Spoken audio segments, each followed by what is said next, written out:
Yeah, yeah. L'ultime espoir.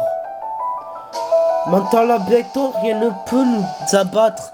C'est ce qu'on passe avant de béton et qu'on apprenne à se débattre. Mais les premières erreurs amènent au premier remords qui nous mène bien trop souvent vers l'heure de notre mort.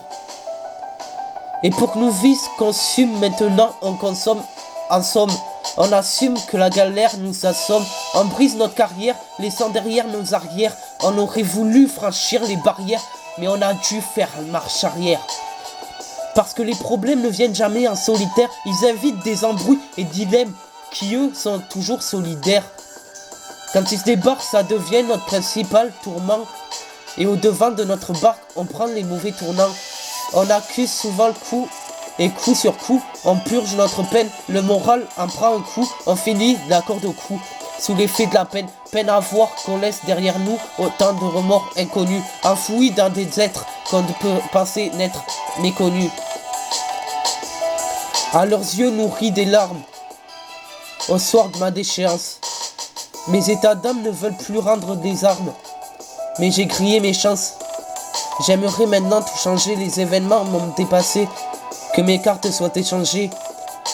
Mais on ne peut pas changer le passé. Perds pas espoir si tu penses voir le fond du gouffre. Il existe une issue, mais va falloir que tu souffres. Persévère pour t'en sortir et redouble d'efforts. Et si tu t'en tires, tu en ressortiras plus fort.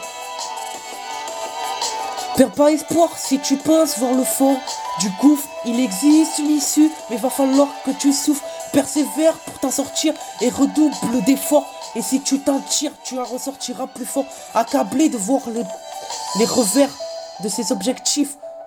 On se vide pas de verre qui permettent de rester objectif. Aucun adjectif n'est assez fort pour qualifier nos déceptions. Quand elles deviennent à répétition, corser l'addition sans exception. Pour protection, on s'accroche à une feuille blanche imbibée d'encre.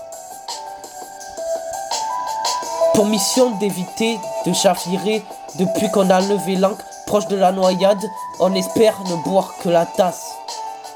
Mais que faire quand nos déboires se tassent et s'entassent pour laisser place à des rêves inachevés qu'on remplace par une lettre d'adieu à sa mère sur la table de chevet.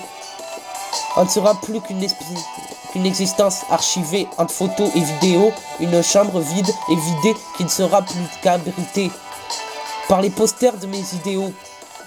Des rideaux fermés, des remords enfermés.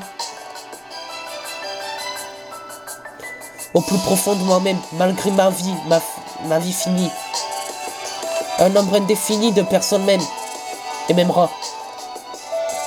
Et les regrets me feront prendre conscience qu'il existait une autre issue et que des larmes en trombe ont été versées à mon insu. Déçu de ne plus pouvoir inverser les cours des choses, éternel insatisfait même de voir ma tombe fleurie des roses.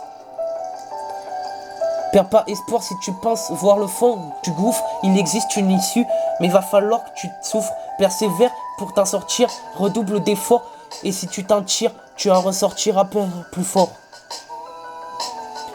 Perds pas espoir si tu penses voir le fond du gouffre, il existe une issue, mais va falloir que tu souffres, persévère pour t'en sortir et redouble d'efforts, et si tu t'en tires, tu en ressortiras plus fort. Le suicide n'est ni une délivrance, ni une issue de secours. Il ne fait l'objet que d'autres souffrances. Un flingue sur la tempe demeurera peut-être l'unique secours. Dédicace à toutes les familles qui ont perdu un père, une mère, un frère, une sœur, un proche. Dédicace à mon frère qui est mort, 28 ans, Julien. Dédicace à ma mère qui a perdu son frère. Dédicace à mes grands-parents. Dédicace à mon père qui a perdu son frère.